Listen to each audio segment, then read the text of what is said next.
ओम शांति। पवन तनय तुम एक आधारा,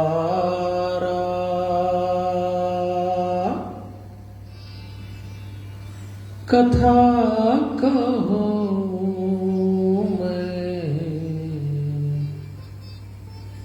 मति अनुसार।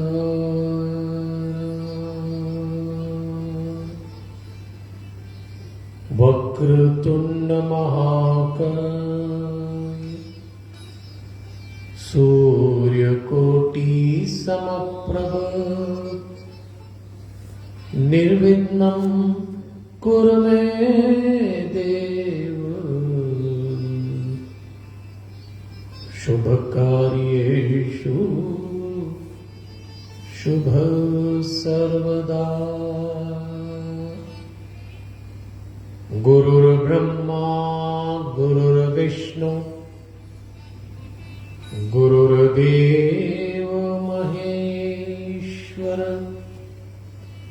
गुरुर्साक्षात् परब्रह्म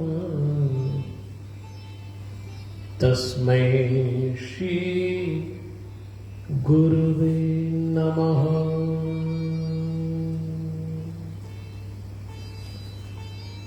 परम पिता परमेश्वर की बड़ी अनुग्रह भरी दृष्टि है और भगवान की असीम अनुकंपा है कि विश्व के पहले हनुमान चालीसा के ध्यान केंद्र शांतम से इस पावन नवरात्रि के अवसर पर हम स्वास्थ्य रामायण की कथा सुन रहे हैं। हनुमान जी महाराज के चरणों में सादर प्रणाम करते हुए देवलोकवासी स्वामी नारायण देव तीर्थ जी, स्वामी सत्यमित्रानंद गिरि जी को नमन करते हुए जूना पीठाधीश्वर आचार्य महामंडलेश्वर स्वामी अवधेशानंद गिरि जी को वंदन करते हुए भक्ति भारती मां प्रेमा पांडुरंग जी का पावन स्मरण करते हुए श्री रविशंकर महाराज रावतपुरा सरकार को नमन, परमधाम पधारे हुए पूज्य पिताजी वल्लभदास जी को वंदन और आप सबके भीतर बैठे हुए दिव्यात्मा को सादर प्रणाम करते हुए सच्चा वीर वही है जो खौफ को अपने ऊपर हावी न होने दे। देखिए, गलतियां सबसे होती हैं। कुछ लोगों का स्वभाव होता है कि पश्चाताप करते हैं, लेकिन आपके प्रायश्चित में मजबूरी न हो, कोई संकल्प हो कि जो गलती हमने इस बार की है वो दोबारा नहीं करेंगे। एक आदमी को दिन में तारे दिखने लगे, तो सबको बड़ा आश्चर्य हुआ, उसका इलाज कराया गया तो मनोवैज्ञानिकों ने, डॉक्टरों ने ये मान लिया कि हाँ, इसको दिन में तारे दिखते हैं। और उसके बाद मनोवैज्ञानिकों ने यह तय किया कि ऐसा हो सकता है, जिसकी इंद्रियां जाग जाती है उसको प्रकृति का दूसरा हिस्सा भी दिखने लगता है। तो सूरज के होते हुए सितारे देखे जा सकते हैं। महत्वपूर्ण यह है कि आप प्रकृति को यदि ठीक से देखना और जानना चाहें तो अपनी इंद्रियों पर काम करना पड़ेगा। और नवरात्रा, ये जो 9 दिन हैं, ये अपनी ही इंद्रियों पर काम करने के बहुत सुंदर दिन हैं। और इसीलिए हम राम कथा सुन रहे हैं और नाम दिया है स्वास्थ्य रामायण। अब एक सवाल उठता है कि अपनी इंद्रियों का जागरण कैसे करें, नियंत्रण कैसे करें। सदाचार, स्वाध्याय, संयम और संतुलन, ये 4 बातें यदि आप समझ लें और जीवन में कर लें तो इंद्रियों का संयम हो जाएगा, जागरण हो जाएगा। सदाचार का अर्थ है आपका आचरण जिस देश काल परिस्थिति में आप रहते हो उसके नियम कायदे के अनुकूल हो। इस समय पूरी प्रकृति, पूरा देश, पूरी दुनिया हमसे सदाचार की उम्मीद कर रही है, क्योंकि जो भी दिशा निर्देश हमारी सरकार ने दिए हैं, हमारे डॉक्टर्स ने, हमारी रक्षा करने वालों ने दिए हैं, उसका पालन करना ही सदाचार है। इसमें सबसे बड़ा सदाचार यह है कि मास्क पहनिए, भीड़ से बचिए, स्वच्छता बहुत आवश्यक है। जो भी नियम कायदे बनाए उसका पालन करिए। स्वाध्याय का अर्थ होता है स्वयं का अध्ययन। इस समय आप घर में हैं तो क्यों ना, पता नहीं क्या क्या पढ़ते होंगे, सुबह से अखबार पढ़ते होंगे, ऑनलाइन या ऐसे पेपर हाथ में लेके, टीवी देख रहे होंगे, मोबाइल पे लगातार खबरें आ रही हैं, स्थितियों का अध्ययन चल रहा है। लेकिन एक मौका है, थोड़ा सा स्वयं का अध्ययन कर लें इन दिनों। एक तो नवरात्रि के दिन, दूसरा लॉकडाउन। स्वाध्याय करिए तो आपको पता लगेगा जो उदासी आज आ गई है वो बाहर का मामला है, क्योंकि खुशी मूल रूप से हमारे भीतर है। चाहे जो हो जाए उदास नहीं होना है, यही स्वाध्याय है। संयम तो इस समय बहुत जरूरी है। संयम रखिए ना, बाहर निकलेंगे, भोजन पर संयम रखिए। गर्मी आ चुकी है, पाचन तंत्र परीक्षा मांगेगा, बहुत संयम रखिएगा। और इन सब के ऊपर संतुलन। जीवन संतुलन का नाम है, अति का नाम नहीं है।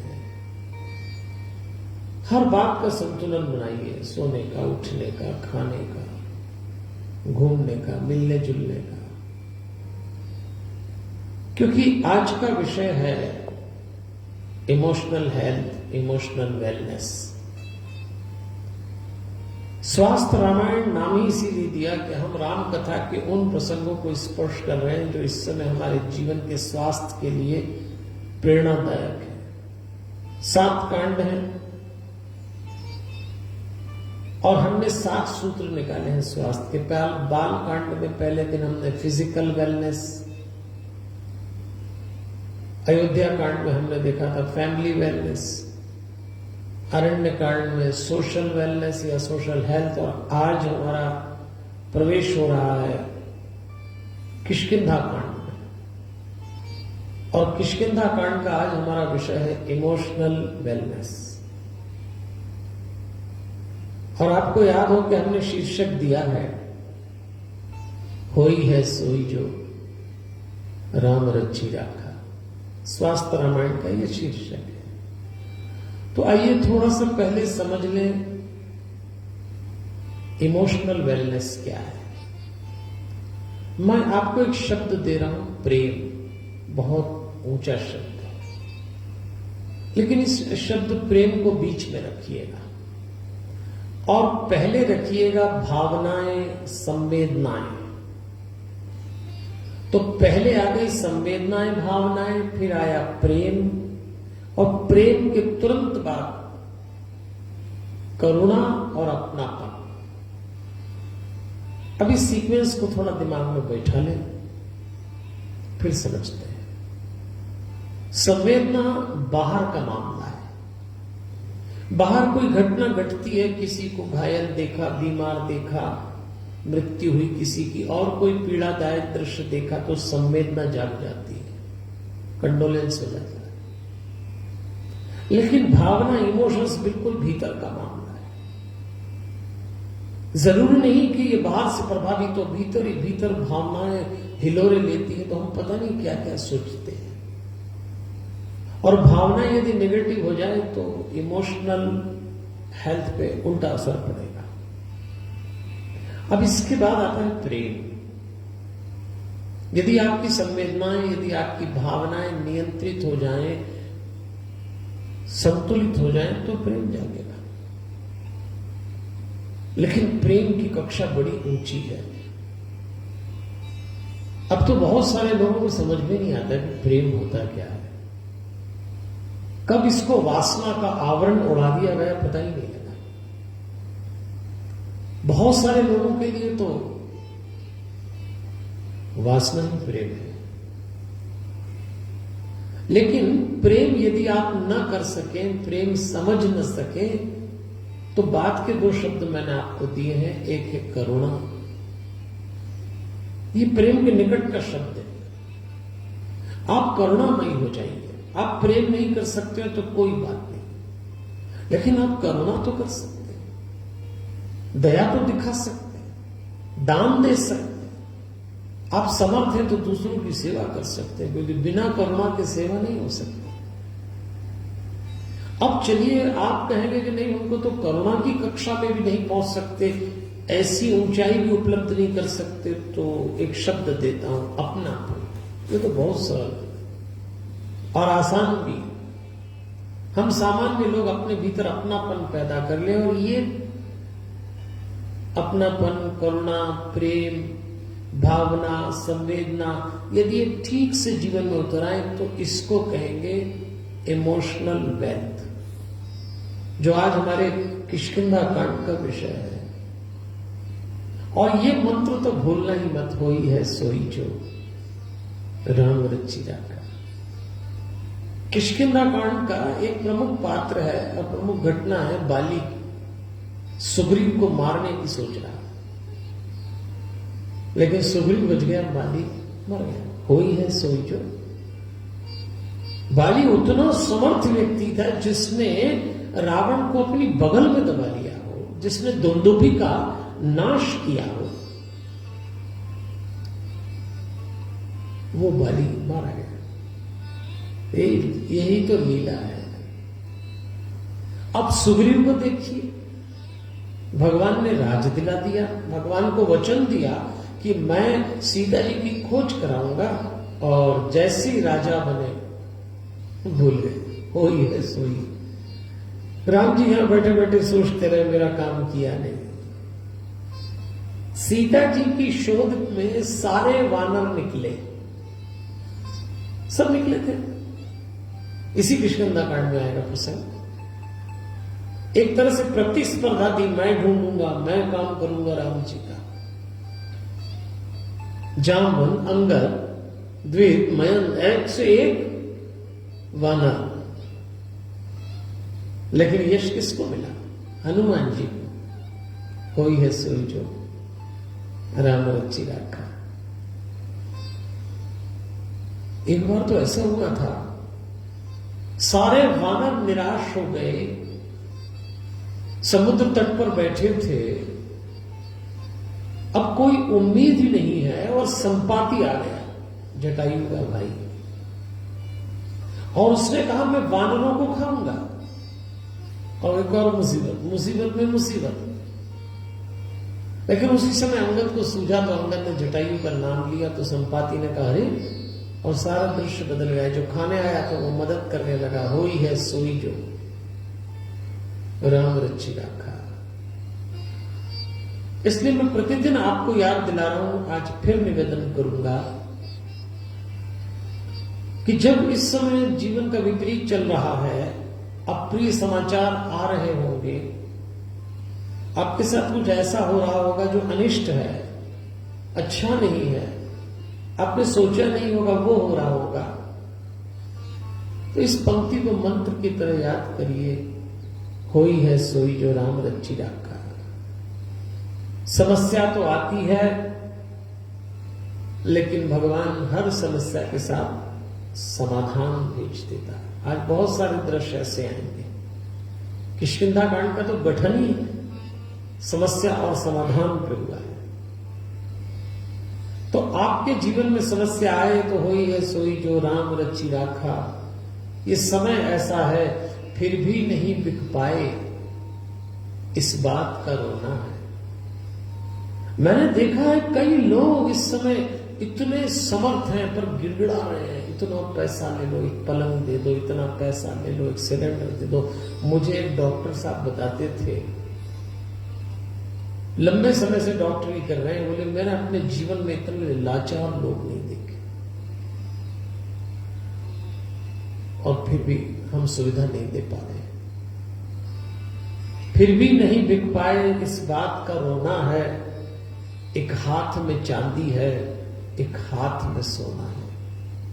ये दौर है जहां मुझको किस मोड़ पे ले आया, उस बात पे हंसता हूं जिस बात पे रोना है। फिर भी नहीं बिक पाए, इस बात का रोना है। एक हाथ में चांदी है, एक हाथ में सोना है। क्या दिन दिखाए भगवान ने। इसलिए याद करते रहिए, जब भी अवसर मिले, होई है सोई जो राम रची राखा। हम किष्किंधा कांड को जब उसके कथा सार को याद करें, कथा तो आपको याद होगी। हनुमान जी मिले, सुग्रीव से मिलाया, बाली का वध हुआ, सुग्रीव राजा बना, बाद में सीता जी की खोज में वानर भेजे, वानर स्वयं प्रभा जी की गुफा में गए, स्वयं प्रभा जी ने वानरों को समुद्र के तट पे भेजा, वहां संपाति मिला, संपाति ने सूचना दी, और ये किष्किंधा कांड पूरा हुआ। और इसके साथ ही चालू होगा सुंदरकांड। तो 3 भागों में इस किष्किंधा कांड को बांट लें। हनुमान जी का कथा में आना, राम जी का तारा को समझाना, और स्वयं प्रभा को वानरों को बताना। अभी मोटे मोटे 3 भाग में है। ये तो कथा सार बहुत बड़ा है, हम 3-3 घंटे कथा कहते हैं, और हमें 1 घंटे में कुछ नए दृष्टिकोण से आपको बात करना है। सबसे पहले तो इस पूरे किष्किंधा कांड में एक घटना घटी है जो आज स्वास्थ्य रामायण की दृष्टि से हमारे लिए बड़ी उपयोगी है। बाली का जब वध हो गया तो बाली की पत्नी तारा, जो पंच प्रातः स्मरणीय पूजनीय स्त्रियों में से एक है, खूब रोई। रोना भी चाहिए, किसी स्त्री का सुहाग चला जाए तो रुदन तो करेगी।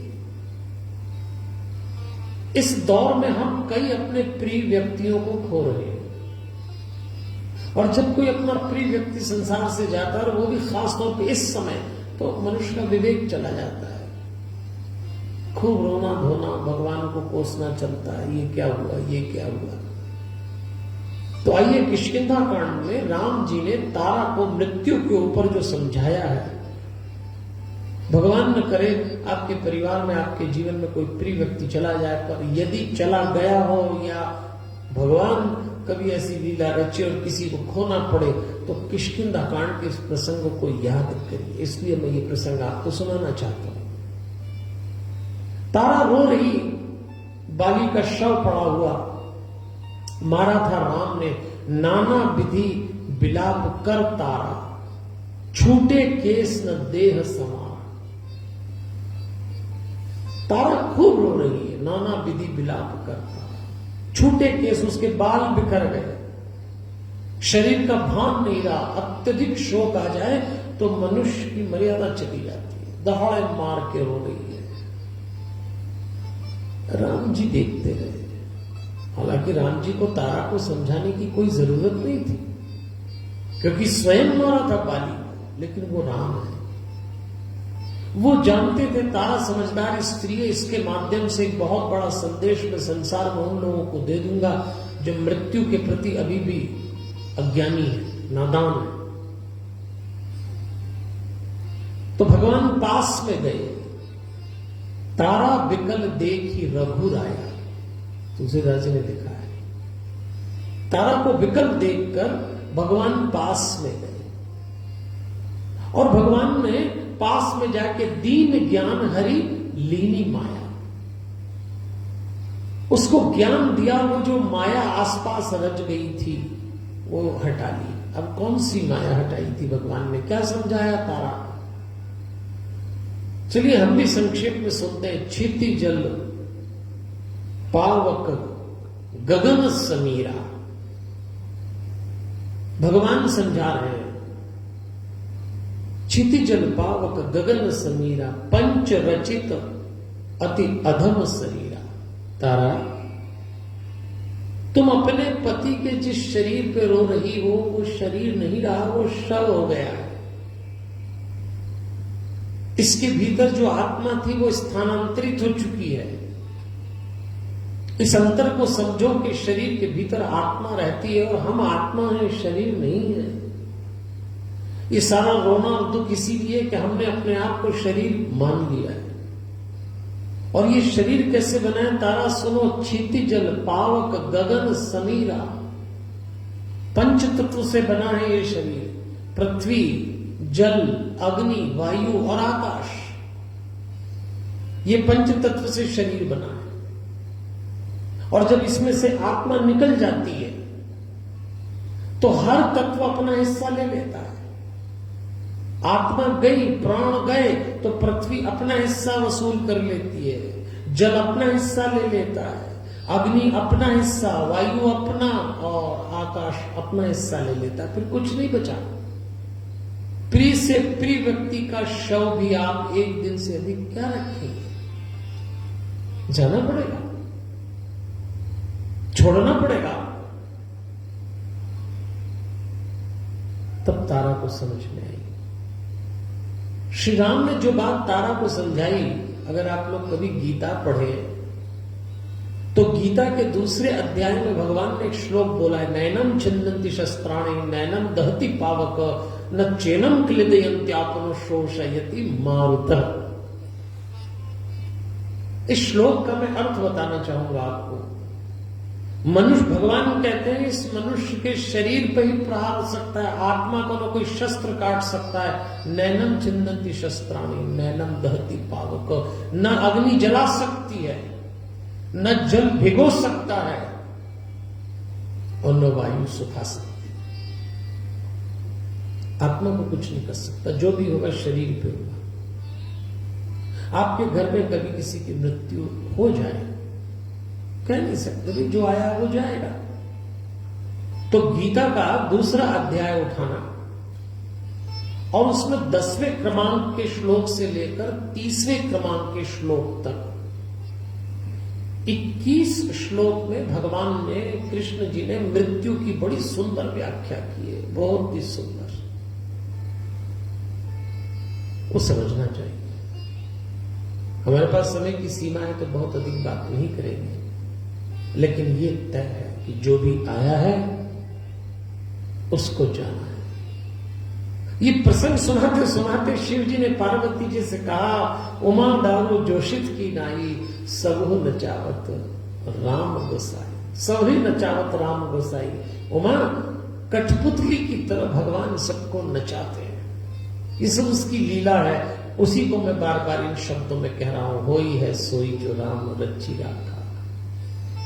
आपको लगता है कोई अल्प समय चला गया, आपको लगता है कोई गलत ढंग से चला गया, आपको लगता है ऑक्सीजन का सिलेंडर मिल जाता तो बच जाता, आपको लगता है इन्फेक्शन नहीं होता तो और जी जाती। ये बिल्कुल लगना चाहिए, संसार की रीत है। लेकिन ऊपर वाले का खेल कुछ और है, जाना पड़ता है। आप जब भागवत पढ़े तो देखना कृष्ण कैसे गए, आप जब रामायण पढ़े तो सुनिए राम कैसे गए। बिल्कुल साधारण मनुष्य की तरह व्यवस्थाएं करके गए थे। हमें यही तो सीखना है। लेकिन हम चूंकि संसार में रहते हैं तो अपने ढंग से उठा पटक करते रहते हैं। थोड़ा शांति से समझिए। पर हम लोगों की आदत में आ गया, संसार ऐसे मिलता होगा, संसार में दौड़ भाग करना पड़ती है। जो कुछ पावे सहज में सोई मीठा जान, कबीरदास जी कहते हैं। जो कुछ पावे सहज में सोई मीठा जान, जो सहजता से मिल जाए वही मीठा है। कड़वा लागे नीम सा जामे एचा तान, जिसमें खींच तान है, मारा मारी है, जुगाड़ है, खींच है, वो नीम की तरह कड़वा होगा। मैंने आपको 4 शब्द दिए थे, वो 4 शब्द यही काम आ रहे हैं। आरंभ में मैंने आपसे कहा था स्वास्थ्य, संतुलन, स्वाध्याय, सदाचार और संतुलन, संयम। ये सब आएगा तो आप शांत हो जाएंगे अपने आप। जो कुछ पावे सहज में सोई मीठा जान, कड़वा लागे नीम सा जामे त्रातान। सहज मिले सो दूध सम, मांगे मिले सो पानी, का कबीर व रक्त सम जामे एता चाल, जिसमें खींचतान है वो रक्त के समान है, और सहज मिले जो दूध सम मांगे मिले सो पानी। बहुत मांग मांग मत करिए इस दुनिया से, कुछ है जो आपके हिस्से का कोई रोक नहीं सकता। ऐसा जीवन जीने के लिए अभ्यास करना पड़ता है, इसको इमोशनल वेल्थ कहते हैं, समझ के साथ। और नहीं तो हम दुनिया में आएंगे तो उठा पटक करती, कुछ लोगों की तो आदत ही पड़ जाती है। एक बार संत एकनाथ तीर्थ यात्रा पर जा रहे थे, बहुत भले आदमी थे, कई लोग उनके साथ चल रहे। उनके गांव में एक स्थापित मशहूर चोर था, तो चोर ने कहा, बाबा जी मैं भी आपके साथ तीर्थ यात्रा पे चलूं। एकनाथ जी तो संत थे, अब किसी को मना कैसे करते, फिर भी उन्होंने संकेत दिया कि देखो भाई, तुम्हारे बारे में सबको मालूम है तुम चोर हो, और हम जा रहे हैं तीर्थ यात्रा पे भला काम करने, तो तुमको ये आदत छोड़ना पड़ेगी, चोरी मत करना। बोले पक्का नहीं करना, वचन दो। हाँ वचन दो। लोगों ने कहा महाराज इसको रख तो लिया, ये चोर है। बोले नहीं, उसने वचन दिया, वो चोरी नहीं करेगा। अब पूरा दल चला यात्रियों का, रात कहीं रुके धर्मशाला में, मार्ग में, तो लोगों ने अगले दिन शिकायत की कि महाराज चोरी तो नहीं हो रही, पर मेरा सामान उसके बैग में, उसका सामान इसके बैग में, रोज यही नया कार्यक्रम। अगले दिन फिर कार्यक्रम चालू, मेरी वस्तु कहां, बोले उसकी जेब में निकली, और तो और एकनाथ महाराज की वस्तु दूसरे की पेटी में निकल आई, और किसी तीसरे की महाराज की पेटी में। आखिर इसको पकड़ा के जरूर तू ही कर रहा हो। उसने भी कहा महाराज कर तो मैं ही रहा हूं। फिर क्यों कर रहा है? बोले आपने कहा था चोरी नहीं करना। हाँ, बोले फिर हेरा फेरी तो कर सकते, वो तो आदत में है, मेरी तासीर में है। तीर्थ यात्रा तो महीने 2 महीने में खत्म हो जाएगी, उसके बाद जाना तो कर, जाके एक काम तो यही करना है, तो आदत तो बनी रहे, वो छूट नहीं सकती। बस हमारी संसार में यही आदत है, इसका इधर कर दो, उसका उधर कर दो, अब फिर परेशान हो गए। अच्छा, अभी चूंकि संसार बंद हो गया लॉकडाउन में, और परेशान, दिन भर लोगों से झूठ बोलने की आदत, इधर की उधर लगाई, अब ये सब हो गया बंद, तो कईयों का तो पेट इसी को दुख रहा होगा।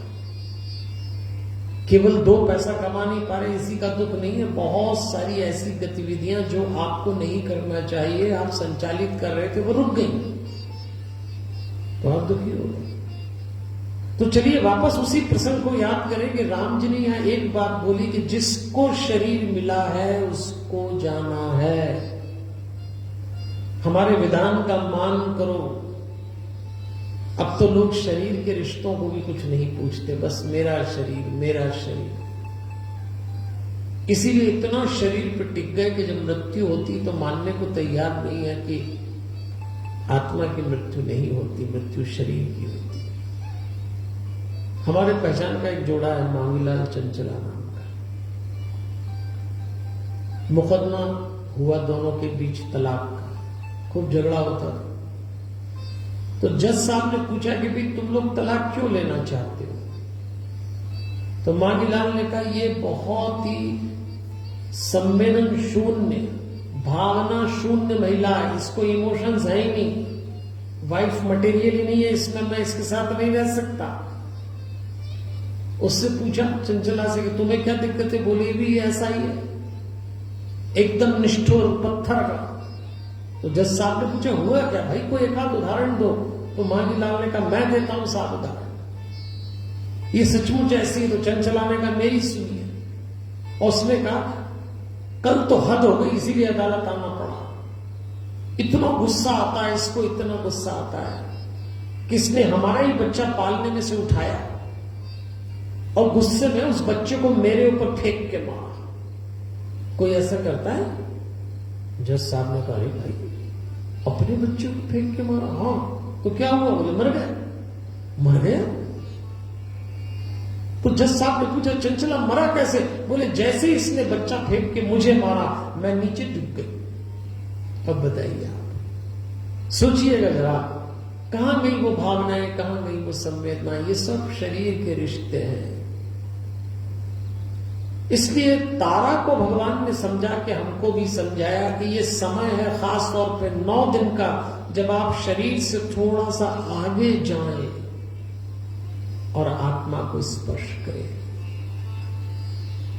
किष्किंधा कांड की एक और विशेषता है, इसमें एक दूसरे को समझाया बहुत गया है। जब किष्किंधा कांड आरंभ होता है ना, तो उसके आरंभ में ही लक्ष्मण जी राम जी को समझा रहे थे, भैया आप उदास न हो, सूचना मिल जाएगी। तो राम जी को लक्ष्मण जी समझा रहे हैं। इधर सुग्रीव ऋषिमुख पर्वत पर इतना परेशान हो रहे, इतना परेशान हो रहे कि हनुमान जी सुग्रीव को समझाते हैं कि आप राजा हैं हम लोगों के, एक राजा के जीवन में संघर्ष आना स्वाभाविक है। आप बार बार इतना टूट जाते हैं, बाली के भय से आप बार बार मरने की बात करते हैं। अरे आप राजा हैं, योद्धा हैं, एक न एक दिन मृत्यु आएगी, आप क्यों इतना भयभीत होते हैं? हनुमान जी ने सुग्रीव को समझाया। सुग्रीव ने कहा समस्या इतनी बड़ी है, सब कुछ चला गया, प्राण की बाजी लगी। हनुमान जी समझाते हैं, मेरा अनुभव है सुग्रीव जी, इस दुनिया में जब भी कोई समस्या आती है समाधान लेके आती है। और उसी समय सुग्रीव की दृष्टि पड़ी, ये दो राजकुमार कौन आ रहे हैं, और वो थे श्री राम और श्री लक्ष्मण। समस्या सुग्रीव की, समाधान सामने आ रहा है। भाई यही भगवान की लीला है, समाधान आता ही है जीवन में। और जैसे ही हनुमान जी राम जी के पास पहुंचे और इनकी पहली भेंट हुई, हनुमान जी ने अपना परिचय दिया।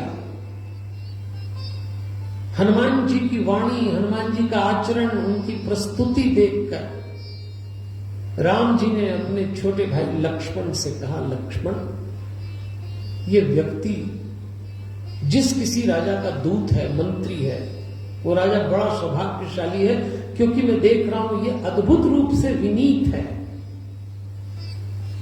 इसका बातचीत करने का जो ढंग है वो बड़ा काव्यात्मक है। हनुमान जी के लिए पहली मुलाकात में राम जी बोल रहे हैं, इसका एक एक शब्द बिना छल कपट के प्रस्तुत हो रहा है। ये बहुत गंभीर दिखता है, इसकी उपस्थिति मात्र से इस पर विश्वास करने की इच्छा होती है। छठवीं बात, ये पराक्रमी दिख रहा है, इसकी सांस से ऐसा लगता है कि ये पराक्रमी है। और सातवीं बात राम जी लक्ष्मण से कहते हैं, इसकी वाणी में जो जो स्वर है ना इसका, वो इसकी वाणी हृदय, स्वर और बुद्धि का परिपक्व समन्वय लेके निकलती है। कितनी सुंदर बात राम जी कहे, इसकी वाणी में हृदय, स्वर और बुद्धि का परिपक्व समन्वय है। और सचमुच हनुमान जी जब बोलते थे बड़ा प्रभावशाली बोलते, बुद्धि वहां रहती थी, स्वर का उच्चारण इतना निर्दोष, कहां बात को ऊंचा बोलना, कहां नीचा बोलना, कहां मुस्कुरा के बोलना, कहां मिठास के साथ बोलना, कहां वाणी में शौर्य आना चाहिए। अद्भुत कला थी हनुमान जी के पास। तो राम जी एकदम प्रभावित हो गए और कहते हैं, लक्ष्मण ये अनूठा व्यक्ति है। और सचमुच हमारे हनुमान जी बड़े अनूठे हैं। हर जंगल वीरान नहीं होता, हर वीरान शमशान नहीं होता, हर सुंदर भगवान नहीं होता, हर जंगल वीरान नहीं होता, हर वीरान शमशान नहीं होता, हर सुंदर भगवान नहीं होता, और हर बंदर हनुमान नहीं होता। हनुमान जी बड़े निराले। अब सोचिए कैसे निराले रहे होंगे कि पहली भेंट में राम जी इतने प्रभावित हो गए और बस लेकर आ गए। अब देखिए, भक्त और भगवान मिल रहे हैं, सुग्रीव और राम जी की मैत्री हो रही है। इमोशनल वेलनेस, जीवन में आपकी भावनाएं, संवेदनाएं, अपनापन, करुणा, प्रेम की परीक्षा भी ली जाती है। यहां सुग्रीव ने राम जी की दो ढंग से परीक्षा ली। अब भगवान परीक्षा दे रहा है भक्तों के लिए, और हम लोग भगवान की बहुत परीक्षा लेते हैं। जब श्री राम ने सुग्रीव से कहा कि मैं बाली को मार कर तुम्हें तुम्हारा राज्य दिलाऊंगा, तो सुग्रीव ने कहा कि महाराज कहना आसान है, बाली बहुत बलशाली है, दुंदुभी नाम के राक्षस को जो उसने मारा था, तो ये जो आप देख रहे हैं हड्डियों का ढेर, ये उसी का बाली ने पटका था। क्या आप इसको दूर फेंक सकते? राम जी ने अपने पैर के अंगूठे से धक्का लगाया और मीलों दूर जाके गिरा। तो सुग्रीव को लगा कि बात तो ठीक है, पर सुग्रीव ने फिर एक और परीक्षा कि बाली ने एक बार इसी स्थान पे ये 7 पेड़ों को 7 बाण से गिरा दिया। आप ऐसा कर सकते हैं? भगवान समझ गए कि भक्त मेरी परीक्षा लेगा। उन्होंने कहा बाली ने 7 बाण से 7 पेड़ गिराए, तो भगवान ने एक ही बाण से 7 पेड़ गिराए, तब जाके लगा उसको। ऐसे भक्त जो है भगवान की परीक्षा लेते हैं, और भगवान परीक्षा देते भी है। यही भगवान की विशेषता है कि अगर भक्त परीक्षा ले तो वो टालेंगे नहीं, और बिल्कुल सीधे साधे ढंग से देंगे, आपको घुमाएंगे नहीं, आपको मूर्ख नहीं बनाएंगे। और नहीं तो हमारे घरों में हम लोग तो आपस में एक दूसरे को ऐसे निपटाते हैं। एक बार मांगीलाल चंचला में लड़ाई हो गई, तो बातचीत हो गई बंद। अच्छा, बातचीत बंद हो गई, और सुबह सुबह फ्लाइट पकड़ के चंचला को कहीं जाना था, बड़े जगह नौकरी करती थी, तो उसने एक पर्ची पे लिखा, बातचीत बंद हो गई थी, कि सुबह मुझे 5 बजे उठा देना, फ्लाइट पकड़ना है। और सो भी नींद खुली तो 8 बज रहे। 8 बज रहे तो अपने पति को देखा और हड़बड़ा के हिलाया, वो तो हिले ही नहीं। तो देखा चंचला के सिराने एक पर्ची रखी हुई थी कि देवी जी सुबह 5 बज गए, उठ जाइए। सब एक दूसरे को निपटाते हैं। एक भगवान है जो आपसे कभी छल नहीं करता। आप उसकी परीक्षा लेंगे, ईमानदारी से आपके साथ खड़ा है, ईमानदारी से। तो याद रखिए, भगवान की तो तैयारी इतनी है कि बेटा जीवन में समस्या तो आएगी, पर मैं तू अगर देख सके तो हर समस्या के पीछे एक समाधान खड़ा कर देता हूं। लेकिन उस समाधान को देखने की दृष्टि चाहिए। जब सारे वानर सीता जी की खोज में निकले, सुग्रीव ने आदेश दिया कि 1 महीने की अवधि दे रहा हूं। बिना सूचना दिए जो लौट के आया तो उसको मृत्यु दंड मिलेगा। दबाव, प्रेशर। एक तो समस्या ये कि दबाव मृत्यु दंड का, और अब निकले तो कहीं सीता जी की सूचना नहीं मिलती। दक्षिण दिशा में जो दल गया था, उस दल का नेतृत्व अंगद कर रहे थे, जामवंत थे, एक से एक लोग थे, लेकिन कहीं सीता जी नहीं मिलती। चलो सीता जी नहीं मिल रही, वो तो ठीक है। भूख और प्यास लगने लगी, और अब ऐसा लगा कि प्राण निकल जाए। तब हनुमान जी ने देखा कि इस गुफा में परिंदे जा रहे हैं, तो जरूर पानी होगा। तो वानरों को कहा कि चले अंदर। बड़ी हिम्मत जुटा के अंदर गए, हनुमान जी को आगे रखे। आगे कहे हनुमंत ही दीना, बैठे विवर विलंबन की ना। विवर गुफा को कहते। और जब अंदर गए तो उन्होंने देखा एक देवी बैठी हुई, आंख बंद करके। उस देवी ने अपना परिचय दिया कि मेरा नाम स्वयं प्रभा है, मैं आपको सबसे पहले जलपान कराती हूं, हिम्मत रखिए, सब ठीक होगा, कोई दिक्कत नहीं जाने वाली, सब अच्छे से हो जाएगा। तो देखो समस्या आई पर समाधान आ गया। और जब खा पी लिया तो इन्होंने कहा हम सीता जी की खोज में हैं। तो स्वयं प्रभा जी ने कहा कि सीता जी आपको मिलेंगी, लेकिन जिस गुफा में मैं रह रही हूं, इस गुफा का एक नियम है कि यहां यदि कोई अंदर आ जाए तो जीवित बाहर नहीं जा सकता। अब एक और समस्या, वानरों ने कहा ये नई समस्या आ गई कि अब जिंदा बाहर नहीं जा सकते, अंदर आ गए। सब घबरा के एक दूसरे को देखने लगे। तो स्वयं प्रभा जी ने कहा लेकिन एक रास्ता है, आंख बंद करो तो बाहर जा सकते हैं। समाधान आ गया। वानरों ने कहा ठीक है, आंख बंद कर लेंगे, अब क्या करें, मरने से तो अच्छा ही है। और जैसी आंखें बंद की, तुलसीदास जी ने लिखा मूढ़हु नयन बिबर तजी जाहु। स्वयं प्रभा कहती मुदहु नयन, आंखें बंद करिए तो आप गुफा से बाहर निकलेंगे। और पैहु सीत ही जनि पछिताओ, आपको सीता जी की सूचना मिलेगी। और पछिताओ शब्द आया है, इसका मतलब निराश न हो। ये बहुत बढ़िया संदेश है। जीवन में संघर्ष आए, संघर्ष आ चुका था सीता शोध का, पछिताओ से निराश न हो। एक ऐसा ही संघर्ष आज हम आपके जीवन में आ चुका है, लेकिन राम कथा कह रही है, इमोशनल हेल्थ का संदेश है, निराश नहीं होना चाहिए। हर बात का कोई न कोई समाधान निकलेगा। भगवान समाधान जुटाने को तैयार है, पर तरीका आपको निकालना पड़ेगा। आपको ढूंढना है आपके भीतर। मैंने आपसे कहा ना, ये 9 दिन नवरात्रि के थोड़ा अपने भीतर उतर के अपने को जानने के दिन हैं। 2 भाव होते हैं। ये 9 दिन साक्षी भाव के दिन हैं। कर्ता भाव तो हमेशा हमारे भीतर रहता है। इसको समझाने के लिए मैं आपको एक छोटी सी कहानी सुनाता हूं। एक महात्मा जी अपने एक शिष्य के साथ बैठे थे और उनका एक बहुत प्यारा सिद्ध शिष्य जिसका नाम आनंद था, वो दूर पेड़ के नीचे बैठा। आनंद बड़ा सुंदर, और एक वैश्या आनंद पर मोहित थी। तो वो वैश्या नीचे आई, पेड़ के नीचे आनंद ध्यान में बैठा। उस वैश्या ने कुछ ऐसी भंगिमाएं की कि आनंद आकर्षित हो। दूर गुरुजी और एक दूसरा शिष्य ये दृश्य देख रहे।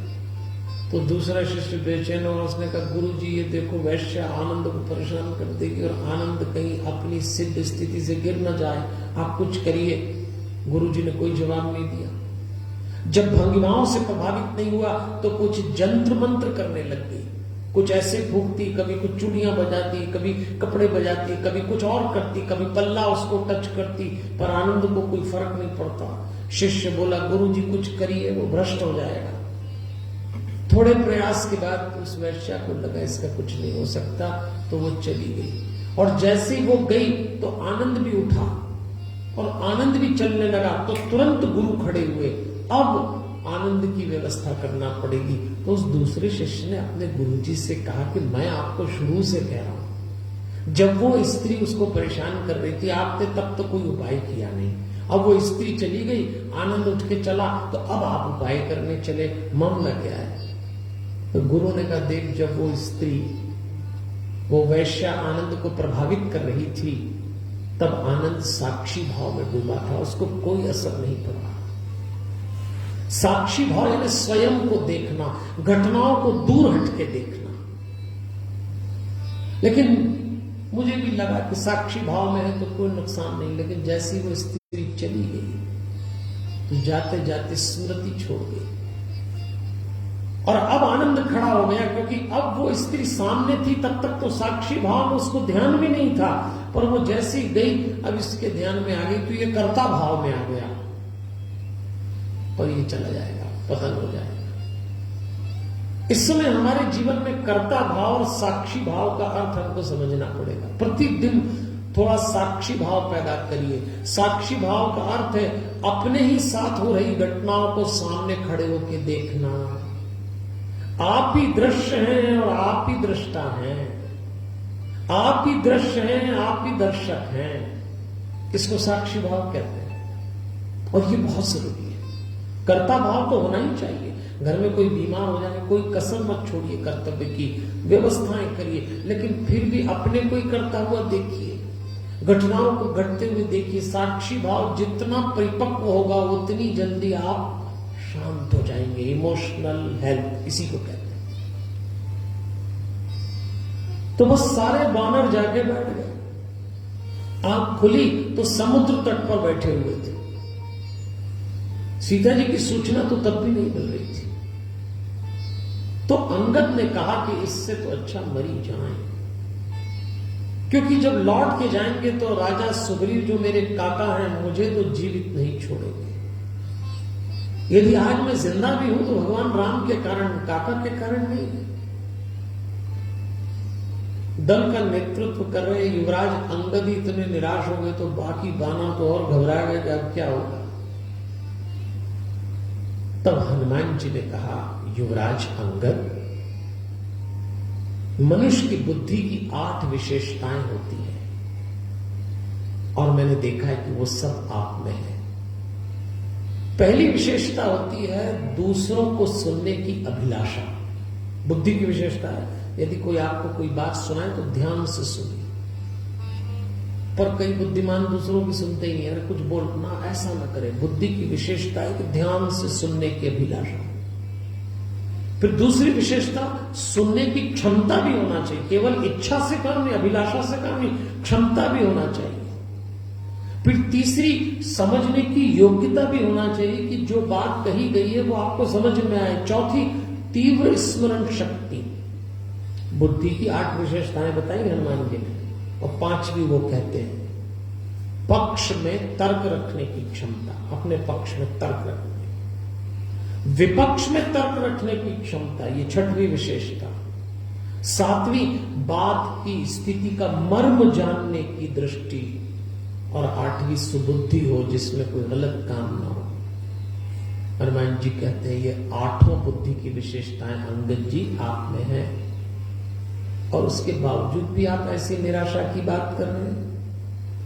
मैंने देखा है आप राजपुरुष हैं और राजनीति के 4 उपाय माने गए। आज तो हनुमान जी बहुत अच्छा बोल रहे हैं किष्किंधा कांड। राजनीति के 4 उपाय हैं। पहला उपाय है प्रत्यायन, इसको कहते हैं सुलह कराना। राजनीति में बड़ा जरूरी है कि 2 लड़ते हुए लोगों को सुलह करा देना, ये बड़ी कला है। अगर आप राजनेता हैं, राजनीति में हैं, तो आपके जीवन में राजपुरुष हैं, तो कई लोग आएंगे आपस में लड़ते फिरेंगे और आपको दोनों प्रिय होंगे, तो आप उनकी सुलह कराओगे। भैया लड़ो मत, ये कर लो वो कर लो, ये कला है सुलह करना। तो पहला उन्होंने कहा कि प्रत्यायन आपको आता है। दूसरा, उपहार देना, सामने वाला आनंद में आ जाए, प्रसन्न हो जाए, ऐसी कोई ना कोई भेंट राजनीति में देते रहते हैं। इसीलिए तो आजकल गिफ्ट का बड़ा प्रचलन, वही गिफ्ट धीरे धीरे रिश्वत में बदल गई है। ये भी आना चाहिए। शत्रुओं में मतभेद पैदा करने की अकल होना चाहिए एक राजनेता को। मैं नहीं बोल रहा हूं, हनुमान जी अंगद को बोल रहे हैं। दूसरों को लड़वाना, आजकल सत्ता पाने के लिए, सत्ता बचाने के लिए, सत्ता चलाने के लिए अपने विरोधी में लड़ाई कराना बड़ी कॉमन बात है। मैं क्या, आपको तो सारे उदाहरण मालूम होंगे। और फिर राजनीति का उन्होंने चौथा जो उपाय बताया, और वो बताया जरूरत पड़ने पर हिंसा और बल का प्रयोग करने में संकोच नहीं करना। अंगद की बूस्टिंग कर रहे हैं हनुमान जी, अंगद को समझा रहे हैं। दोनों को समझाया था, काका भतीजे को। एक बार सुग्रीव जब भगवान का काम भूल गए थे तो हनुमान जी उनके पास गए थे। निकट जाई चरणन सिरुनावा, चारि विदिते ही कहीं समझावा। साम दाम दंड भेद समझाया था। और यहां भी यही कहा, बुद्धया दृष्टांगया युक्तम चतुर्बलम समन्वितम, चतुर्दशम गुणम मैंने हनुमान बालिन सुतम। हे बाली के पुत्र, हे अंगद जी, आप में ये 4 विशेषताएं हैं। 8 गुण वाली बुद्धि है, आप 14 गुण से संपन्न हैं। अब क्यों ऐसा कर रहे हैं? अंगद सोचने लगे। देखो हनुमान जी ने कितना प्रोत्साहन दिया, देना पड़ता है। कभी कभी समर्थ लोग भी उदास हो जाते हैं तो समझाना पड़ता है। मैं तो आजकल दिन भर में कई लोगों से फोन पे यही बात करता हूँ। अच्छे अच्छे समर्थ लोग करते हैं, गुरुजी ठीक नहीं चल रहा, पंडित जी क्या करें। अब पंडित जी अपना ही रोना रोने लगे तो वो खुद दुखी हो जाए। समस्या के पंडित जी को नहीं होगी क्या? हमको भी शांतम का आयोजन कर, हमारे यहाँ भी इतने सारे लोग हैं, हमको भी भय रहता है किसी को कोरोना ना हो जाए, अगर एक को होगा तो दूसरे का क्या होगा। और भी कई समस्याएं, लेकिन लोगों की सुन सुन के हम तो अपनी समस्या भूल गए। हमने कहा एक ही मंत्र पकड़ो, होई है सोई जो राम रचिरा। अंगद टूट गए, हनुमान जी ने समझाया। अंगद ने कहा इतनी बड़ी समस्या है। हनुमान जी बोले कुछ न कुछ होगा। और उसी समय जब ये लोग आपस में बात कर रहे थे तो ऊपर पहाड़ी से संपाति आया। वो संपाति ने देखा इतना भोजन, गीध था बड़ा बलवान, खुश हो गया। उसने कहा आज तो भगवान ने भरपूर भोजन दिया है, इन बानरों को आज खा जाऊंगा मैं। और एकदम तैयार हुए। अब तो बाना फिर घबराए, फिर समस्या शुरू, बड़ी मुश्किल से वहां से निकले, यहां बैठे, अभी तो सोच ही रहे और ये खाने आ गया। पर बार बार किष्किंधाकांड में समस्या आती, बार बार समाधान। जब संपाति ने कहा इन सबको खाऊंगा, तो पता नहीं अंगद को क्या सूझी, हनुमान जी ने प्रेरित किया था ना, तो अंगद ने कहा, अरे तुम हम लोगों को खाने की बात करते हो, उस जटायु को सोचो जिसने और जटायु की कहानी सुना दी। अंगद का भाई हरिओम, संपाति का भाई जटायु अपने भाई की बात सुन के अनुज की। उन्होंने कहा कि बताओ क्या घटना। जब घटना घटी तो उन्होंने कहा सबसे पहले तो अपने भाई का मैं उत्तर कर्म करूं, फिर मैं तुम्हारी मदद करूंगा। और फिर उसने कहा संपाति मैं गीत दृष्टि से देख रहा हूं, पर बूढ़ा हो तो जा नहीं सकता, लेकिन मैं देख रहा हूं कि सीता जी कहां है, लंका में अशोक वाटिका में। बता दिया। अब चलो समाधान मिल गया, सीता जी को ढूंढने निकले। पर सवाल यह है कि लंका कौन जाए, तो फिर समस्या शुरू। एक समाधान होता है, दूसरी समस्या शुरू हो जाती है, कुकुर मुत्तों की तरह। सचमुच जिंदगी इसी का नाम है, एक निपटाओ दूसरी खड़ी दो। और इन दिनों तो कईयों के जीवन में यही चल रहा है। सबने अपनी अपनी सीमा बता दी। मयंद नाम का वानर वीर कहता है मैं 60 योजन जा सकता हूं, क्योंकि समुद्र 100 योजन का था। दिव्य ने कहा कि मैं 70 जा सकता हूं। सुषेण ने कहा मैं 80 योजन जा सकता हूं। बूढ़े जामवंत ने कहा मैं 90 योजन जा सकता हूं। अच्छा, बूढ़े जामवंत ने केवल इतना ही नहीं कहा कि 90 योजन जा सकता हूं, अपने समय की कहानी भी सुनाना शुरू कर दी कि जब भगवान ने वामन अवतार लिया तो मैंने उनकी 21 बार परिक्रमा की। उस समय मुझ में इतनी ताकत हुआ करती थी। समुद्र मंथन के समय जब देवता और दैत्य इकट्ठे हुए तो मैंने ही संसार की जड़ी बूटियां इकट्ठी करके समुद्र में डाली, इतनी ताकत। हनुमान जी भी सुन रहे, बोले दादा अभी की बात करो, हमारे टाइम में ऐसा है। अच्छा, कई दादाओं को यही सूझती, इनके साथ बैठ जाओ, बूढ़े डोकों के साथ, हमने ऐसा किया। अरे तुम अभी क्या कर सकते हो भाई, ये बताओ। मृत्यु नाचरी माथे पे, और ये अपने टाइम की बता रहे हैं कि जब वामन विराट हुआ तो मैंने 21 चक्कर लगाए। लगाए होंगे भाई। अच्छा, कई लोग आजकल समस्या बताओ तो अपने टाइम की सुनाते, अरे हमारे सामने ऐसा हैजा फैला था, हमारे सामने ऐसा हो गया था। अरे हो गया, अभी बताओ ना। 90 योजन जा सकता हूं, मत जाओ। अंगद उसके नेतृत्व कर रहे, तो अंगद ने नई बात बोल दी, बोले मैं जा तो सकता हूं, लौट के नहीं आ सकता। अब तो सब लोग सोचने लगे कि ये जा सकता है, लौट के नहीं आ सकता, ये एक और नई बात आ गई। अब क्या करें? सब आपस में विचार कर रहे हैं, सोच रहे हैं कि करना क्या है। सबने अपनी अपनी सीमाएं बता दी। आज सही बात है, हमारी भी सीमाएं हैं, हम सबकी अपनी सीमाएं। कौन जाएगा कौन आएगा, बस उसी समय जामवंत ने हनुमान जी को देखा तो जामवंत समझ गए कि ये एक व्यक्ति है। बस हनुमान जी को प्रेरित किया, कहे रीचपति सुन हनुमाना, काच प्रसाद रहे बलवाना। आप समर्थ हैं, आप क्यों चुप हैं? हनुमान जी एकदम जागे। मैं कह रहा हूं आपसे, हमने ये जो अभी नवरात्रि में अनुष्ठान किया है, जिसमें नवान पारायण हो रहा है, इसमें अनेक लोगों ने भाग लिया है। ये वही लोग हैं जो अपनी भूमिका समाज के अच्छे कार्य में तय करते हैं। हमारे शमीक दवे जी इंदौर से हैं, गिरीश मतलानी जी इंदौर से हैं, संजय बजाज जी बेंगलोर से हैं, मनोहर काबरा जी मुंबई से हैं, श्रीमती मीरा मन्नालाल गुप्ता जी मुंबई से हैं, श्रीमती प्रमीला मनीष मुंद्रा बेंगलोर से हैं, माला जायसवाल बहन जी नागपुर से, चंद्रभान बंसल जी दिल्ली से, सुधीर ज्योति अग्रवाल जी भोपाल से, हरिशंकर तोष्णीवाल जी सूरत से, आर के मिगलानी जी भोपाल से, कमलनाथ जी भोपाल से, पुरुषोत्तम मालानी जी हैदराबाद से, महेश कुसुम शर्मा जी जयपुर से, राधेश्याम निर्मला लड्ढा जी जयपुर से। ये नाम मैंने इसलिए लिए कि ये वो लोग हैं जो समाज के सदकार्य में अपनी भूमिका रखते हैं। इस समय राशि महत्वपूर्ण नहीं, आप जो भी दान राशि देते हैं शांतम में संचालन में काम आती। शांतम से कई ऐसे प्रकल्प चल रहे हैं कि देश में जो लोग कहीं अशांत हैं, उदास हैं, बेचैन हैं, परेशान हैं, उनकी कैसे मदद की जाए। ये अनुष्ठान रामनवमी तक चलेगा, 21 तारीख तक। अच्छा, एक सूचना और दे दूं, फिर भूल न जाऊं। परसों 19 अप्रैल को शांतन की दूसरी वर्षगांठ है, लेकिन जहां हम उज्जैन में हैं, यहां लॉकडाउन का प्रोटोकॉल हमें पालना है, तो हम कोई बड़ा आयोजन नहीं कर रहे। सुंदरकांड शांतम आश्रम के लोग मिलकर कर लेंगे, पर आप जहां भी हो वहां से शांतम को स्मरण करिए। और मैं तो सदैव आमंत्रित करता हूं, जब स्थितियां सामान्य हो तो यहां आइएगा। इस माह हमारी 7-8 कथाएं थी, निरस्त करना पड़ी।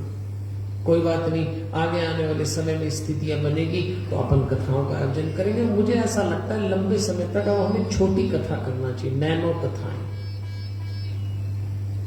छोटे छोटे ग्रुप में करिए, पर करिए। सत्संग होने से मन बनता है, अच्छा लगता है, विचार जागते हैं, कुछ क्लैरिटी आती है। जामवंत ने हनुमान जी से कहा, कही रीचपति सुन हनुमाना, काच प्रसाद रवि बलवाना, पवन तनय बल पवन समाना, बुद्धि विवेक विज्ञान निधाना। कवन सुकाज कठिन जग माही, जो नहीं होई तात तुम पाही। राम काज लगी तब अवतारा, सुनते भयो पर्वताकार। हनुमान जी विशाल हो गए, सारे वानर देखने लगे, तो हनुमान जी को उनको प्रेरणा देना थी, तो कहा मैं तैयार हूं, बिना रुके मेरू पर्वत के 1000 चक्कर लगा सकता हूं। ये जो सागर जिसको पार करने की बात करें, इसमें छपाक से पैर मारूं तो इसके छींटे से सारे संसार को भिगो सकता हूं। उड़ते हुए गरुड़ की 1000 परिक्रमा लगा दूंगा। आप कहो तो पूरी लंका उखाड़ कर कहीं और ले जाऊंगा। ये मेरा बड़बोलापन नहीं है, आप वानरों को आश्वासन है, चिंता मत करना, मैं लौट के आऊंगा। ये भरोसा है। वानरों को हनुमान जी पे भरोसा हो गया, और हनुमान जी को तो भगवान पे भरोसा था। जिस दिन हम अपने इस जीवन को तेरे भरोसे करते हैं, उस दिन हमारी इमोशनल हेल्थ, इमोशनल वेलनेस बहुत बढ़िया हो जाती है। देखिए ना, प्यास लगी, स्वयं प्रभा जी आ गई, रास्ता नहीं मिलता, संपाति आ गया। कभी कभी हम अपनी जिंदगी को उलझा लेते हैं छोटी छोटी बातों में। कितनी छोटी सी बात का कितना है फैलाव। चिंगारी भी यूं लगे जैसे जले अलाव। हम खुद ही चिंगारी को बहुत बड़ा अलाव बना लेते हैं। क्या होगा क्या होगा, अरे कुछ नहीं होगा, सब ठीक हो जाएगा। तो चलिए, अब किष्किंधा कांड से हमने ये तो सीखा कि स्वाध्याय करेंगे, थोड़ा अपने भीतर उतरेंगे, मेडिटेशन करेंगे, नवरात्रि में कॉस्मिक एनर्जी को लाइफ एनर्जी से कनेक्ट करेंगे। एक निवेदन करूंगा देवियों और सज्जनों, रोज ध्यान जरूर करिएगा। इस समय पूरा वातावरण कॉस्मिक एनर्जी का चार्ज हो रहा है, लेकिन अपने ध्यान को बार बार चेक मत करना। कुछ लोग मेडिटेशन करते फिर चेक करते क्या रिजल्ट मिला। अरे फल और छिलका कभी अलग होते हैं। आपने ध्यान मेडिटेशन किया तो शांति मिलना ही है, लेकिन आप प्रयोग करेंगे तो पकड़ा जाएंगे। एक वैज्ञानिक था मैक्स प्लांक नाम का, उसने अपनी जीवनी में लिखा है कि मैं प्रयोग कर रहा था मनुष्य के शरीर और मनुष्य के मन का, मनोविज्ञान और शरीर विज्ञान पे एक साथ काम कर रहा था। और प्रयोग ये था कि क्या मन के प्रभाव शरीर पे पड़ते हैं और क्या शरीर से मन प्रभावित होता है, इस पर मैं प्रयोग कर रहा था। उसी समय उसको एक स्त्री से प्रेम हो गया। अपनी प्रेमिका के साथ बैठा था, सोचता यही रहता, और अचानक उस दिन उसकी प्रेमिका खड़ी हुई और उसने कहा, मुझे तुम्हारे साथ बातचीत नहीं रखना, संबंध नहीं रखना। वैज्ञानिक ने पूछा ऐसे क्यों? बोले मैं देख रही कुछ दिन से जब भी तुम मेरे पास बैठते हो, मेरा हाथ पकड़ के मेरी नर्व्स टटोलते, मेरी नाड़ी टटोलते, तो मुझे लग जाता है कि तुम मेरे साथ प्रेम नहीं कर रहे, एकांत नहीं बिता रहे, तुम प्रेमपूर्ण नहीं हो, तुम्हारा कोई गणित चल रहा है। तो वैज्ञानिक ने कहा बात तो ठीक है, मैं जब तुम्हारे पास बैठता हूं तो मैं तुम्हारी नर्व्स टटोल के ये चेक कर रहा होता हूं कि तुम्हारे शरीर और तुम्हारे मन का प्रभाव एक दूसरे पे कैसा पड़ रहा है। तो वो गुस्सा हो गई कि वैज्ञानिक होके प्रेम कर रहे हैं, प्रेम में भी विज्ञान लगा के बैठे, तुम्हारे हमारे संबंध नहीं बन सकते। बस यही बात कहूंगा, जब ध्यान करने बैठे तो गणित मत चला, ये दिल का सौदा है। जो लोग समीकरण से गणित से करते हैं उनकी इमोशनल वेलनेस गड़बड़ हो जाएगी। किष्किंधा कांड में यही समझाया गया है। तो चलिए, अभी तो हम प्रयास कर रहे हैं कि नवरात्रि के पहले एक दिन मेडिटेशन का कोर्स कर लें, और न कर पाए तो नवरात्रि के बाद करेंगे, लेकिन करेंगे जरूर, क्योंकि अब लंबे समय तक हमें आपको लॉकडाउन में रहना है, तो क्यों ना कुछ अच्छे अच्छे काम करते चले। और जब हम सत्संग सुनते हैं, मेडिटेशन करेंगे और कोई बात करेंगे, आपके ग्रुप में, आपके परिवार में जूम का भी आप आयोजन कर सकते हैं, तो अपन लोग जूम मीटिंग पे भी मिल सकते हैं। और जब भी हम अच्छी बातें करते हैं, भगवान के भरोसे का जीवन जीते हैं, तो सचमुच एक आश्वासन खुद को दे सकते हैं कि न अनमोल है न बेमिसाल है, न अनमोल है न बेमिसाल है, इस जिस्म के अंदर तो राम जी का माल है, इस सब राम जी का है, आपको बस महसूस करना। इस कथा का उद्देश्य यही है। स्वास्थ्य रामायण के आज चौथे दिन के प्रसंगों को किष्किंधा कांड से जोड़ा, और एक बात तय हो गई, अगर आप भीतर उतर गए, अगर आप अपने आनंद से जुड़ गए, तो आपके शरीर से निकलने वाली तरंगे पूरे घर को आनंदित कर देंगे। तो खुश रहें, खुश रखें। आज इतना ही, कल फिर समय पे मिलेंगे सुंदर कांड के साथ, प्रोफेशनल वेलनेस, हनुमान जी की सफलता की कहानी जो हमारी भी बन जाएगी। आप तैयार रहिएगा। हमारे हनुमान, जय श्री कृष्ण।